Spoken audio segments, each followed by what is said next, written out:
ఉన్నాడు అంటే ఇప్పుడు మంచి లైన్కి వచ్చింది. మీరు కరెక్ట్ గా ఎక్కడికి వచ్చిందంటే ఎవరితో చెబుతూ ఉన్నాడంటే ఒక ధర్మశాస్త్ర ఉపదేశకునితో చెబుతూ ఉన్నట్లు మనము చూస్తూ ఉన్నాం.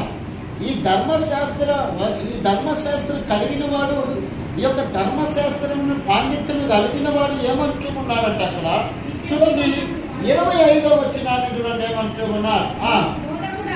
ఇదిగో ఒకప్పుడు, అది 25వ వచనం, ఇదిగో ఒకప్పుడు ధర్మశాస్త్ర ఉపదేశకుడు లేచి ఎక్కడి నుండి లేచిందినా లేచి ఏమడుగుతూ ఉన్నాడు యేసయ్యను, బోధకుడా నిత్య జీవమునకు వారసుడనవటానికి నేనేమి చేయాలి అంటూ ఉన్నాడు. ఈ యొక్క వ్యక్తితో మళ్ళా యేసు ప్రభు అక్కడికి వచ్చేలాగా అంటూ ఉన్న మాట ఏంటంటే ఆ ధర్మశాస్త్ర ఉపదేశకునితో యేసయ్య అద్భుతమైన మాట అంటూ ఉన్నాడు. ఏంటంటే నువ్వు వెళ్ళి అలాగూ చేయము అంటూ ఉన్నాడు. ఇంతకు ఏమి చేయమంటూ ఉన్నాడు? ఇంతకు ఈయన అడిగింది ఏంది? యేసయ్య చెప్పేది ఏంటిదంటే ఈయనేమంటున్నాడంటే నిత్య జీవానికి నేను పోవాలి, ఒక వ్యక్తి వెళ్ళాలి అంటే ఏమి చేయాలి? ఎందుకంటే ఈ ధర్మశాస్త్ర ఉపదేశకులు వారే నీతిమంతులు అనుకుంటారంట.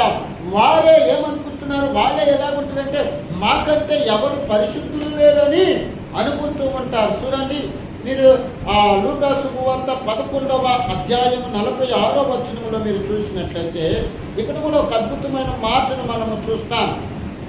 చూడండి ఏమంటూ ఉన్నారు 46వ వచనం 45 చదువమ్మా.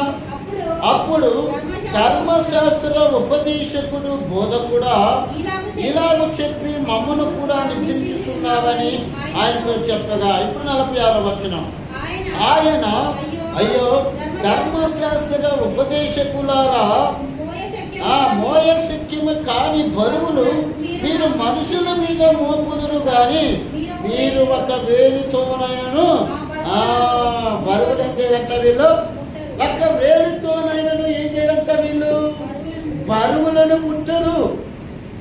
ఇలాంటి ధర్మశాస్త్ర ఉపదేశకుడు ఏమని అంటూ ఉన్నాడంటే ఇక్కడికి వచ్చేలకే అయ్యా అక్కడ నిత్య జీవానికి పోవాలి అంటే ఏ మంచి కార్యము చేయాలని దేవుని లేఖనం సెలవిస్తుందంటే అక్కడ అంటూ ఉన్న మాటలో ఏమంటూ ఉన్నాడంటే అక్కడ చదవండి మాట 37వ వచనం. ఇప్పుడు యేసు ప్రభు అంటున్న మాట ఏంటంటే నువ్వు వెళ్ళి అలాగును చేయమని ఆ యొక్క వ్యక్తితో చెప్పినట్లు మనము చూస్తూ ఉన్నాం. ఇంటికి ఏంటి చేయమన్నాడు? ఏమి చేయమన్నాడు? ఈరోజు మనము చెప్పింది చేస్తున్నామా? ఈరోజు మనం చెప్పేది వింటున్నామా? ఈ యొక్క ధర్మశాస్త్ర ఉపదేశకుడు అన్ని తెలిసిన వాడు ఏమంటూ ఉన్నాడు? అయ్యా నా పొరుగువాడు ఎవడు అని అంటున్నాడు ఒక సందర్భంలో వచ్చి ఏమంటూ ఉన్నాడంటే ధర్మశాస్త్ర ఉపదేశకుడు అంటున్నాడు నేను నిత్య జీవానికి పోవాలి అంటే ఏ మంచి కార్యము చేయాలి, అసలు నేను ఏమి చేయాలని ఈ యొక్క వ్యక్తి అడుగుతున్న మాట ఏమంటూ ఉన్నాడు. 25వ వచనానికి మీరు వచ్చేలాక అక్కడ అంటున్న మాట అదే అడుగుతూ ఉన్నాడు ఆయన. ఇదిగో ఒకప్పుడు ధర్మశాస్త్ర ఉపదేశకుడు లేచి బోధకుడా నిత్య జీవానికి దాసుడునగుటకు వారసుడగుటకు నేనేమి చేయవలనని ఆయనను శోధించుచు అడిగింది. ఎలా అడిగిందంట? తెలుసుకునేవాడు శోధిస్తారా? ఎప్పుడు శోధిస్తారు? బైబిల్ అంటుంది, మలాఖీలు అంటారు ఒక మాట ఏంటంటే నా మందిరపు నిధిలోనికి ఏమంటాడు 10వ భాగము తీసుకుని వచ్చి మీరు నాకు ఇచ్చి ఏమంటున్నాడు, మీరు మందిరములో ఆహారమున్నట్లు నన్ను మీరు శోధించండి అంటూ ఉన్నారు. అంటే శోధించాలి ఎప్పుడు? ఇక్కడ అయితే ఈ సందర్భము కాదు, ఇది శోధించే సందర్భము కాదు, ఇది తెలుసుకోవలసినది. కనుక ఇక్కడ అంటూ ఉన్న మాట ఏంటంటే బోధించుచు అడిగను, ఆయనను శోధించుచు అడిగను. 26వ వచనంలో చూడండి ఏమంటూ ఉన్నాడు ఇక్కడ. అందుకు ఆయన ధర్మశాస్త్రమందే మీరు రాయబడి ఉన్నది ఈరోజు ఏమి చదువుతున్నావు? ఈరోజు మనము వాక్యాన్ని ఏం చదువుతున్నాము చెప్పాలి. ఇన్ని సంవత్సరాల నుండి మనం వాక్యం చదువుతున్నాం, కానీ ఏం కావట్లేదు, అర్థం కావట్లేదు. అర్థమైతే మనము వ్యర్థంగా ఉండము. అందుకని ఇక్కడ అంటూ ఉన్న మాట ఏంటంటే, అందుకు ఆయన ఎంత అద్భుతమైన మాటని ఏమంటున్నాడు, ధర్మశాస్త్రమందు నువ్వేమి చదువుతున్నావు? చదివేవాడు కరెక్ట్గా లేకనే బోధలన్నీ కూడా తప్పుడు బోధలు అయిపోతూ ఉన్నాయి. కల్పనా కథల వైపు ప్రజలు చెవులు వింటూ ఉన్నాయి. కానీ సత్యవాక్యము దగ్గరికి వచ్చేలేక ఎవరు కూడా వినటానికి ఇష్టపడరు. వినటానికి ఇష్టపడరు, చదవటానికి ఇష్టపడరు. వినాలి మనము. ఏంటిది? మనము వింటేనే, మనము దాని ప్రకారం చేస్తేనే. ఇక్కడ అంటూ ఉన్న మాట ఏంటంటే, ధర్మశాస్త్రమందు నువ్వేమి చదువుతున్నావు? ఈరోజు బైబిల్ మనం చదువుతున్నాను. ఏం చదువుతున్నావు నువ్వు? అర్థమవుతుందా నీకు? వాక్యం చదువుతున్నప్పుడు, ఒక వ్యక్తి వాక్యం చదువుతున్నప్పుడు అర్థమవుతుందా? అర్థం కావాలి అంటే నువ్వేమి చేయాలి? అర్థమయ్యేంత వరకు బైబిల్ నువ్వు కొంతమంది నేను ఇన్నిసార్లు చదివినాను అంటున్నారు. బైబిల్ 100 సార్లు చదివింది అనుకో, అందులో ఒక్కటి కూడా అతనికి అర్థం కాదు. మరి అర్థం కానప్పుడు నువ్వు 100 సార్లు చదివేమి, 1000 సార్లు చదివేమయ్యా బాబు? చదివేవాడు గ్రహించాలి అంట. అందుకని అంటున్నారు, ప్రకటన గ్రంథము 1వ అధ్యాయములో అద్భుతమైన మాట యోహానుకు దేవుడు తెలియపరుస్తూ ఉన్న మాట ఏమంటున్నాడు, ప్రకటన గ్రంథములోనికి మీరు వచ్చేలకే 1వ అధ్యాయములోనికి రండి ఏమంటూ ఉన్నాడు. అక్కడ చదవమ్మా మాట అంటూ ఉన్నాడు. ఏమంటున్నాడంటే, మొదటి వచనం కాడి నుంచి చదవండి. యేసుక్రీస్తు తన దాసులకు కనపరచుటకు దేవుడు ఆయనకు అనుగ్రహించిన ప్రత్యక్షత. ప్రత్యక్షత అంటే ఏంటి? ప్రత్యక్షత దేవుడు తన దూత ద్వారా యోహానుకి ప్రత్యక్షత ఇచ్చిందంటే, కింద ఫుట్ నోట్లో ఒక మాట ఉంటుంది చూడండి. మీకు అర్థమయ్యే రీతిలో నేను వాక్యాన్ని ఈరోజు బోధించాలి, చెప్పాలని ఇష్టపడతాం. ప్రత్యక్షత అంటే ప్రకటన అంటే ఏంటిది? ప్రకటన అంటే ఏంటిది? మనకు అప్పుడప్పుడు వివాహ విషయాలలో 3 ప్రకటనలు అయిపోవాలంటారు. అంటే ప్రకటన అంటే, ఇప్పుడు వివాహం ఎంగేజ్మెంట్ అయిపోయింది అనుకో, ఫలానా తారీఖున వివాహం పెట్టుకున్నారు. ఇప్పుడు ఎన్ని ప్రకటనలు అవ్వాలా? సిటీలో 3 ప్రకటనలు అవ్వాలి. అంటే చెప్పాలి సంఘానికి, ఫలానోళ్ళు వివాహం చేసుకుంటున్నారు, ఫలానోళ్ళకి నిశ్చితార్థం ఎంగేజ్మెంట్ అయిపోయింది అని చెబుతూ ఉంటారు కదా. అదే విధముగా దేవుడు చూడండి, యేసయ్య పద్మాసు దీపములో యోహానికి తన దూత ద్వారా ప్రత్యక్షపరుస్తూ ఏమంటూ ఉన్నాడంటే, చదువమ్మా అంటున్నారు. ఈ సంగతులు, ఏ సంగతులు? ఈ సంగతులు అంటే ఏమంటున్నాడంటే, త్వరలో సంభవింపనై ఉన్నవి అంటూ ఉన్నాడు. అంటే అంత్య దినాలలో జరగబోయే సంగతులు ఇక్కడ మంచి ప్రకటన గ్రంథం మనం చదివినట్లయితే, నేను ప్రకటన గ్రంథం మీద దృష్టి పెడుతూ ఉన్నాను. ఎందుకంటే ఈ 7 సంఘాల గురించి నేను బోధించాలని ఇష్టపడుతూ ఉన్నాను. హల్లెలూయా, హల్లెలూయా. అందుకనే మనము దేవుని వాక్యమును సరిగ్గా చదవాలి అంటూ ఉన్నారు. అనుకుంటే కిందకు వచ్చేలకే ఏమంటూ ఉన్నాడు? చదవమ్మా ఈ మాట. ఈ సంగతులు త్వరలో సంభవింపనయున్నవి, ఆయన తన దూత ద్వారా వర్తమానము పంపి తన దాసుడైన యోహానుకు వాటిని సూచించెను అనుకుంటూ, అతడు దేవుని వాక్యమును గూర్చియు యేసుక్రీస్తు సాక్ష్యమును గూర్చియు తాను చూచినంత మట్టుకు సాక్ష్యం ఇచ్చాను అంట. ఎవరు? యోహాను ఏం చేసిందంట? తాను చూచినంత మట్టుకు, తనకు ప్రత్యక్షత అయినంతదంట ఏం చేస్తూ ఉన్నారంట? అపోస్తల కార్యములు అంటారు, మేము చూచిన వాటిని, మేము విన్న వాటిని నేను మీకు తెలియజేస్తున్నాము అంటూ ఉన్నాడు. అదే విధముగా ఇక్కడ యోహాను పద్మాసు దీపములో మనం చూసినట్లయితే ఏమంటూ ఉన్నాడంటే, ఏమంటూ ఉన్నాడు? తాను చూచినంత మట్టుకు. చూడనిది చెప్తున్నాడా, చూసింది చెప్తున్నాడా? ఈరోజు చూడని దాన్ని కూడా ఏం చేస్తున్నారు? కల్పనా కథలు. ఏంది? చూడని దాన్ని కూడా చూసినట్టు. ఈరోజు కోట్లలో మనం చూసినట్లయితే వాడు చూడరు, కానీ నేను చూచినాను అని అబద్ధ సాక్ష్యాలు పలుకుతూ ఉన్నారు. కానీ ఇక్కడ యోహాను ఏమంటూ ఉన్నాడు? నేను ఎంతవరకు అయితే చూసినానో, ఏవైతే విన్నానో, త్వరలో సంభవింపనయ్యున్నవి ఏవైతే ఉన్నాయో వాటిని నేను మీకు సాక్ష్య రూపుగా నేను మీకు తెలియపరుస్తూ ఉన్నానని పద్మాసు ద్వీపములో ఉన్న యోహాను చెబుతూ ఉన్నాడు. చెబుతూ ఏమంటూ ఉన్నాడంటే కిందకు వచ్చే 3వ వచనంలో, సమయము సమీపించినది కనుక ఈ ప్రవచన వాక్యము చదువువాడును అంట. ఏందంట? ఇక్కడ ఏమంటూ ఉన్నాడు? యేసయ్య ధర్మశాస్త్రం ఉపదేశకుడితో ఏమంటూ ఉన్నాడు? ఎక్కడ ఏమంటూ ఉన్నాడు అంటే చూడండి, నీవు ఏమి చదువుతున్నావు అంటూ ఉన్నాడు. అక్కడ ఏంటిది? అక్కడ ఏమంటూ ఉన్నాడు? చూడండి ఏమంటూ ఉన్నాడు? 26వ వచనంలో చూడండి ఏమంటూ ఉన్నాడు. చదువు. అందుకు ఆయన, ధర్మశాస్త్రమందు ఏమి చదువుతున్నావు? రాయబడినది. ఏంటిది?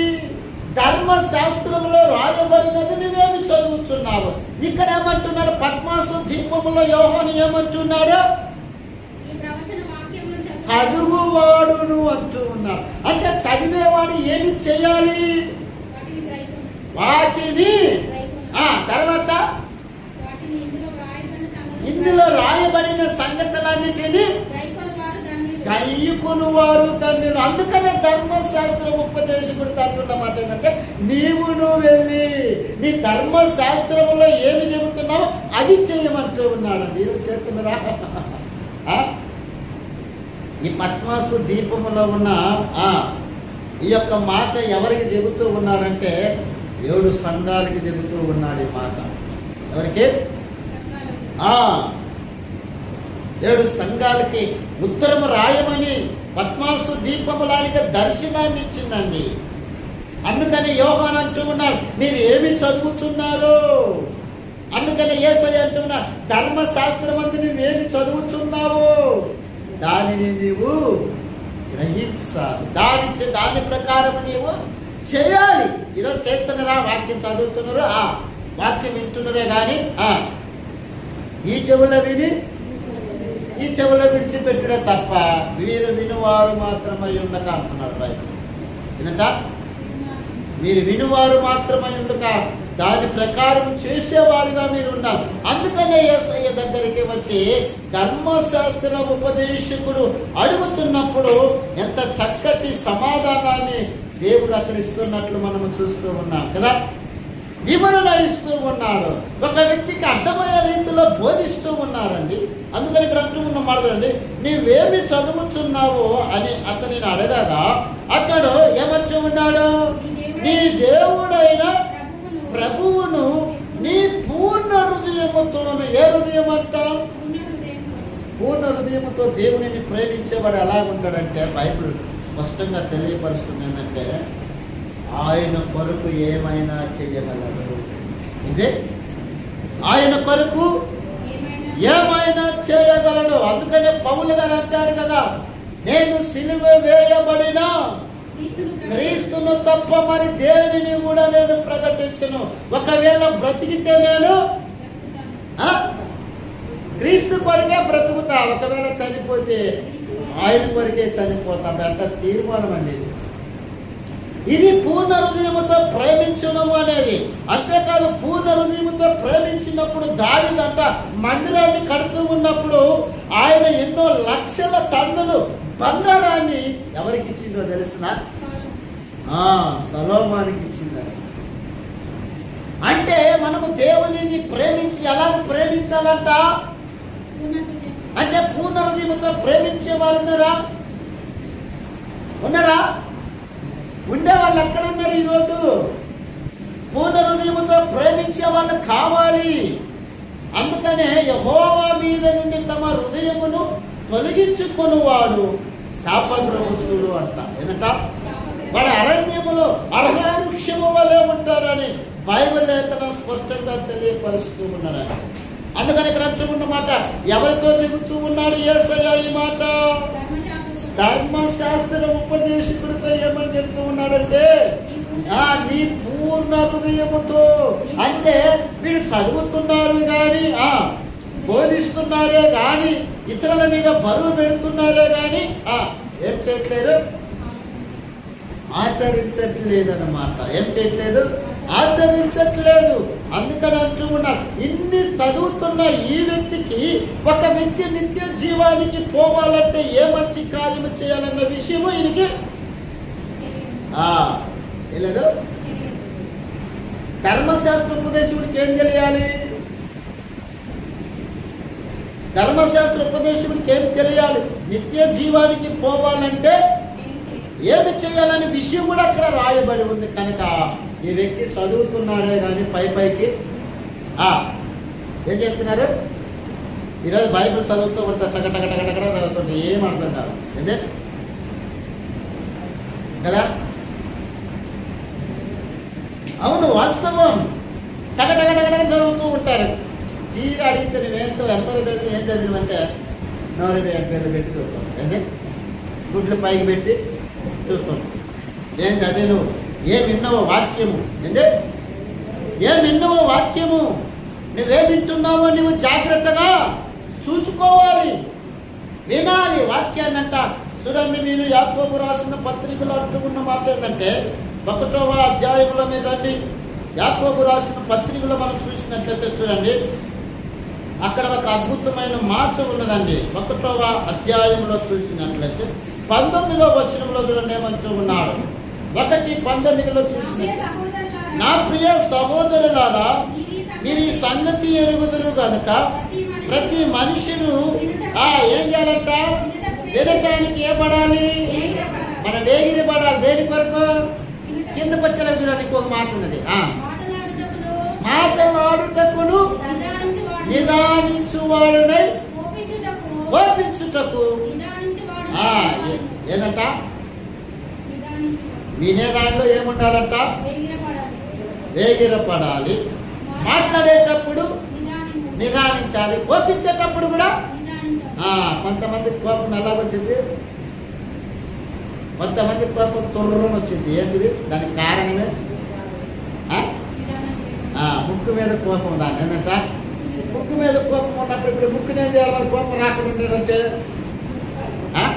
ముక్కు తీసేస్తే కోపం రాకుండా. స్తోత్రం యేసయ్య.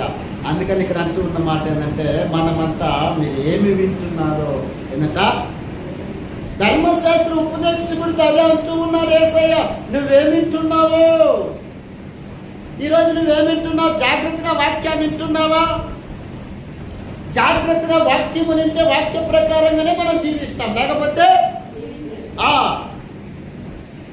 అందుకని ఇక్కడ అంటూ ఉన్న మాట చాలా జాగ్రత్తగా 3 విషయాలు ఇక్కడ మనం చెప్తూ ఉన్నాడు. యాకోబు రాసిన పత్రికలో 3 విషయాలు ఏమని చెప్తూ ఉన్నాడో చూడండి. ఏమంటున్నాడంటే, నా ప్రియ సహోదరులారా అంటూ ఉన్నాడండి. ఎంత రెస్పెక్ట్ఫుల్ గా మాట్లాడుతూ ఉన్నాడు చూడండి. మీరు ఈ సంగతులు ఎరుగుదురు కనుక ప్రతి మనుషులు వినుటకు ఏం చేయాలంట? వేగిరపడాలి. వేగిరపడాలంటే ఇప్పుడు ఏం చేయాలి? వాక్యం అంతా అయిపోయిన తర్వాత రావాలి, అంతేనా? వేగిరపడడం అంటే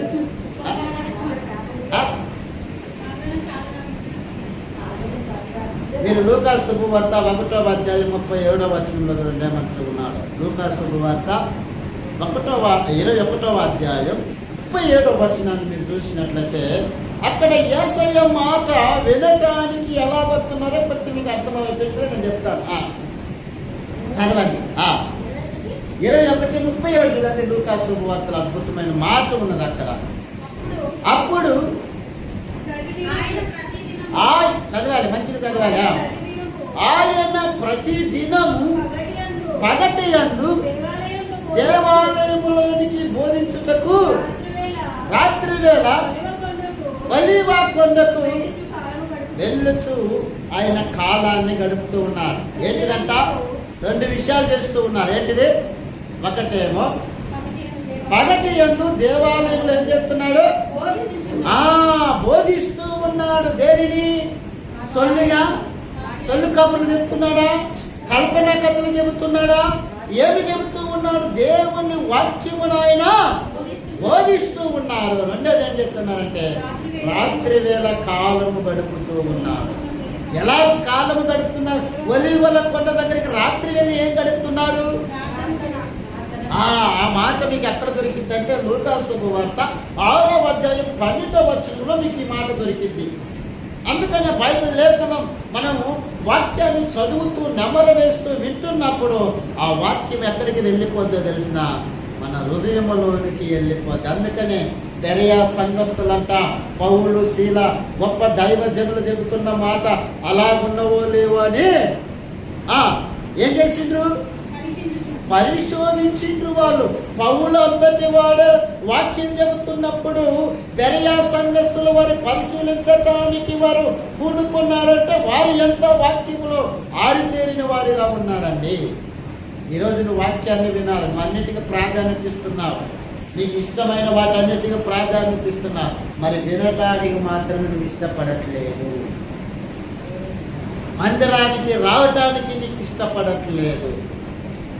ఇక్కడ ఏమంటూ ఉన్నారో చూడండి, మాట అద్భుతమైన మాట అండి. ఈ మాటలన్నీ కూడా ఒక్కొక్క మాట మనం చదువుతూ ఉన్నప్పుడు దేవుని లేఖనం మన హృదయములో పొడవబడాలి. పొడవబడకుండా వాక్యము మనం ఎంత మాత్రం చదువుతున్న వాక్యం ఎలాగా మనము గ్రహించాలి. బైబిల్ లేఖనం స్పష్టంగా తెలియపరుస్తుంది. అందుకనే నువ్వు ఒక అధ్యాయము చదివినా ఎలాగో చదవాలంటే నీకు అర్థమయ్యే రీతిలో చదవాలి. ఇదే ఈరోజు నేను 10 అధ్యాయాలు చదివినాను, మంచిదే కాదట్లా, మరి ఏం అర్థమైంది నీకు 10 అధ్యాయాలు?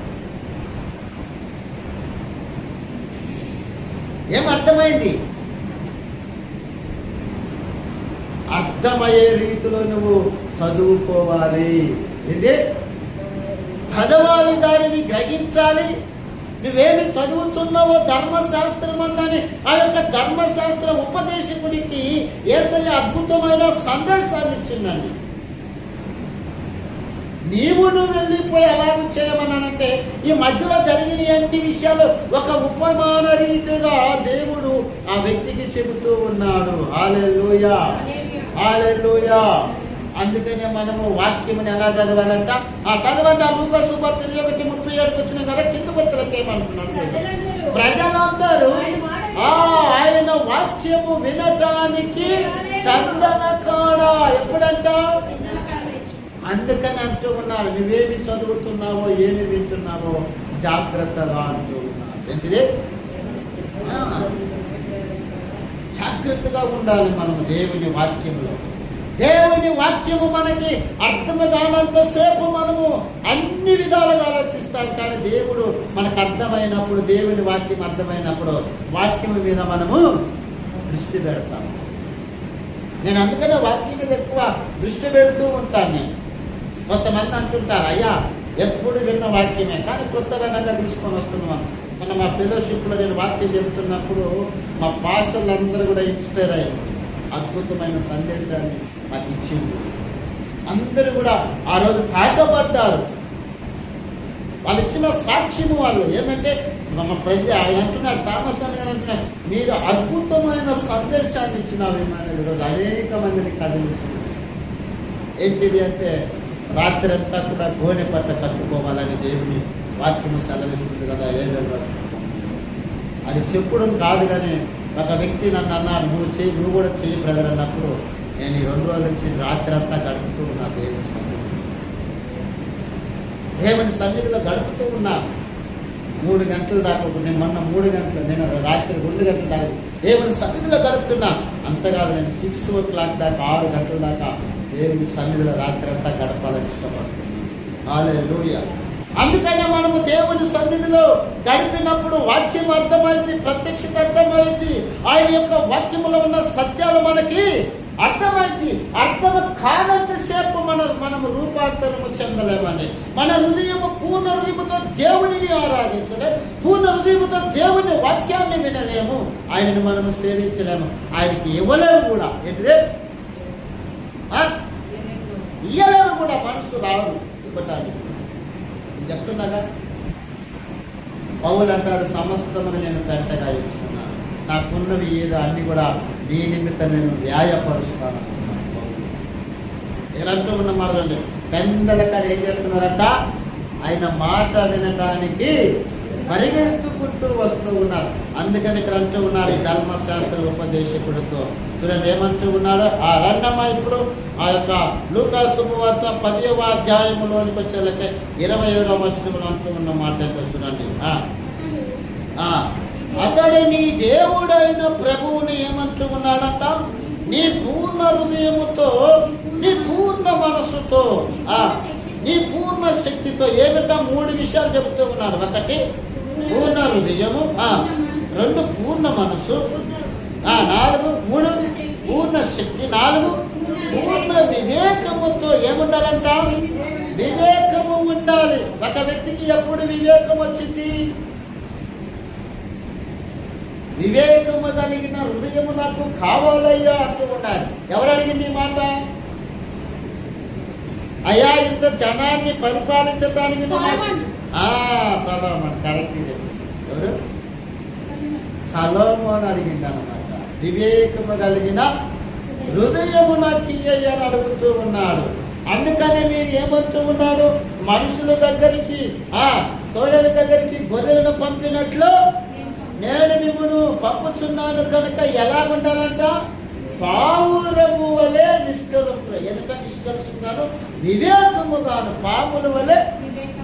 పాము ఎలా ఉంటుందంట? మన సప్లిమెంట్ అది చూడండి.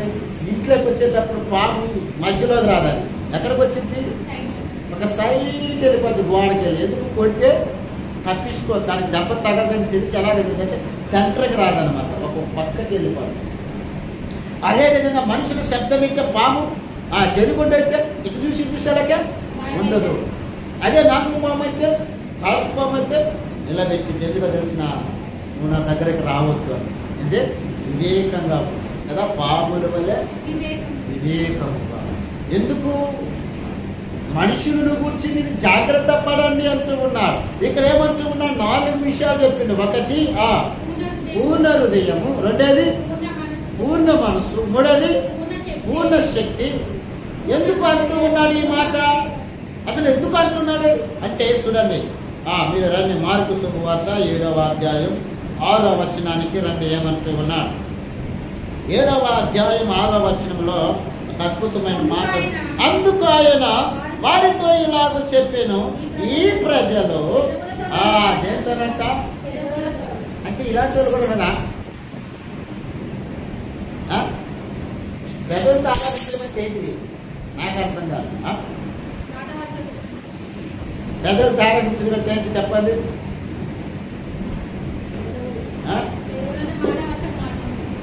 ఎవరైనా పాట పాడుతుందనుకో, ఈ పాట రాజధాని ఏం చేసింది? కదిలిస్తా ఉంటాయి. ఏంటిది? నాకు పాట వచ్చు అని ఎదుటో చూస్తే అమ్మ ఇది కూడా పాట పాడుతున్నాను, కానీ ఏమి రాదు అందులో నుండి? పాట రాదు. ఏం రాదు?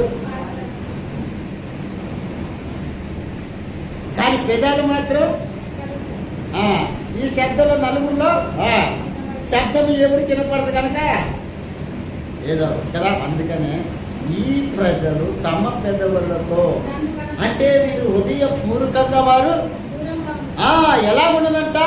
హృదయమేమో దూరముగా ఉంది, పెదవులేమో. ఈ ప్రజలు తమ పెదవులతో నన్ను ఆరాధిస్తారు, కానీ హృదయము మాత్రం అక్కడ ఉండదండి. ఎక్కడ? అందుకని ధర్మశాస్త్ర ఉపదేశకుడు చదువుతున్నాడే కానీ, ఏదో చదివినట్టే చదువుతున్నారు కానీ చదువుతున్నారే కానీ మరి ఏం చదువుతున్నాడు ఆ వ్యక్తికి అర్థం కాల. ఈరోజు ప్రపంచంలో జరిగేది ఇదే. బైబిల్ కొన్ని సంవత్సరాల నుండి 20 సంవత్సరాల నుండి చదివినోడు కూడా అర్థం కాదు ఎప్పటికీ. అందుకని ఏమంటున్నారు? నువ్వేమి చదువుతున్నావో జాగ్రత్త, నువ్వేమి వింటున్నావో జాగ్రత్తగా వినాలి. నువ్వు ఎలా ఆరాధిస్తున్నావో జాగ్రత్తగా ఆరాధించాలి. నువ్వేమి చేసినా దేవుని వాక్యం ప్రకారంగా నీవు చేయాలి. అది బైబిల్ లేఖనం స్పష్టంగా మనకు తెలియపరుస్తున్న మాట. అందుకని ఏమంటూ ఉన్నాను, నేను త్వరితముగా చెప్పి మాట నేను ముగించాలని ఇష్టపడుతూ ఉన్నాను. 5 నిమిషాలు మాత్రమే మన దగ్గర ఉంది కనుక ఈ 2-3 నిమిషాలలో నేను వాక్యాన్ని ముగించేస్తాను. చూడండి ఏమంటూ ఉన్నాడంటే, ఎందుకు ఇంకా ఉండదు వాక్యము, కానీ దీన్ని ఒకవేళ దేవుని చిత్తమైతే మరలా వారు నేను దీనిని వడిగించటానికి ఇష్టపడతాను. అందుకనే ఇంతటితో ఈ వాక్యాన్ని నేను మీకేమి అందుకని మాట్లాడుతున్నాడు. ఏమంటున్నాడు? లూకాస్ మార్కు సువార్త 7:6 ఏమంటున్నాడు? ఈ ప్రజలు ఎవరు? ఏ ప్రజలు? అక్కడ అంటూ ఉన్నారు, ఈ ప్రజలు తమ పెదవులతో ఆరాధిస్తూ ఉన్నారు, గణపరుస్తూ ఉన్నారే కానీ అది హృదయం ఎవరు అంటున్నారు ఈ మాట? నేనంటే వామయ్య ఏదో మా మీద కుట్ర పెట్టాలనుకున్నారు. కానీ ఎవరు అంటున్నారు ఇక్కడ?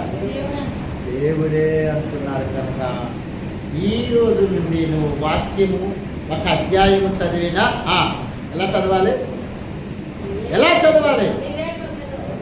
వివేకమే కాదు, అక్కడ ఏ సందర్భం రాసిందో, దేనిని బట్టి రాసిందో అది అర్థమయ్యే రీతిలో నువ్వు చదువుకుంటే నీకంటే వాక్య ఉపదేశకుడి లోకంలో ఎవరు? అందుకనే ధర్మశాస్త్ర ఉపదేశకుడికే సమాధానం చెప్పిన వాడు నా యేసయ్య. ఈరోజు నీ ఇతరులకి సమాధానం చెప్పాలంటే దేవుని వాక్యం నీకు తెలుస్తుంది. ఇది మరల వారం నేను పొడిగించడానికి ఇష్టపడుతున్నా. ఈ మాటలు దేవుడు దీవించి ఆశీర్వదించుకున్నారు. అందరూ కూడా లేచి నిలబడినట్లయితే వాక్యం కొరకు రాజు ప్రార్థన చేస్తాడు. తర్వాత మన కానుకలను మనము సమర్పించుకుందాం. హల్లెలూయా, స్తోత్రం.